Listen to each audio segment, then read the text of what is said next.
Manolotra ny arahaba tompoko. Asaiky mbola hitoetra ny ora-pahavaratra manenika faritra maro eto Madagasikara atao anatin'ny 2 na 3 andro ho avy manomboka amin'ny alakamisy na zoma ho avy izao kosa notombanana iamaina miandalana ho an'ny ilana atsinanan'ny atitany miazo amin'ny morontsiraka atsinananosy ary ny tapany atsimon'ny Madagasikara. Mikisaka kely any amin'ny ilany andrefana sy ny faritra avaratra andrefana ny oram-baratra amin'izay fotoana izay. Raha mahakasika amin'ny fiforonana rivo-doza kosa indray dia tsy hisy rivo-doza mety akasika Madagasikara amin'ity herinandro ity. Ho hitantsika eo amin'ny vaovao mahakasika izay manomboka amin'ny faran'ny herinandro na amin'ny herinandro ho avy io. Raha miviana ny toetr'ny andro amin'ny rampiso maraina jerena amin'ny antsipriany dia hisy tandrifin-drahona ny voamaraina, morontsiraka atsinanan'ny nosy torak'izay ihany koa ny morontsiraka Sofia, Boeny, Melaky ary Menabe.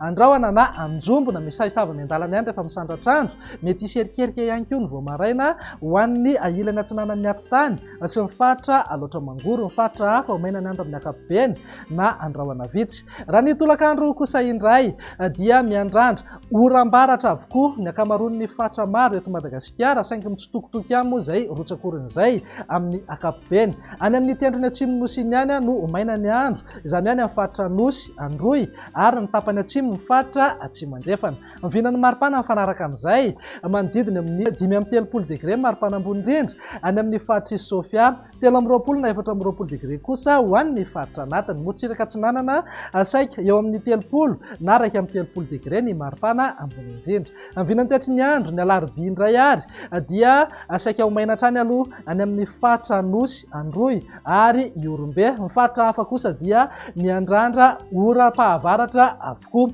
Mivinan'ny maripana mifanaraka amin'izay 4-30 na 5-30 degré maripana ambony indrindra any amin'ny faritra Betsiboka sy Sofia, 4-20 ka hatramin'ny 20 degré kosa ho an'ny faritra anatiny. Morontsiraka atsinanana tsy dia misy fiovana misongadina fa eo amin'ny 20 ka hatramin'ny 1-30 degré ny maripana ambony indrindra. Mivinan'ny toetr'ny andro amin'ny alakamisy ary no maranantsika sahady dia saika miamaina miandalana aloha ho an'ilany atsinanan'ny afo voatany sy morontsiraka atsinanana, izany hoe andrahona na andrahona mitsitokotoko. Mety hisy ihany ny herijika isina orana tandrifin-drahona indraindray fa kely ihany izay herijika izay.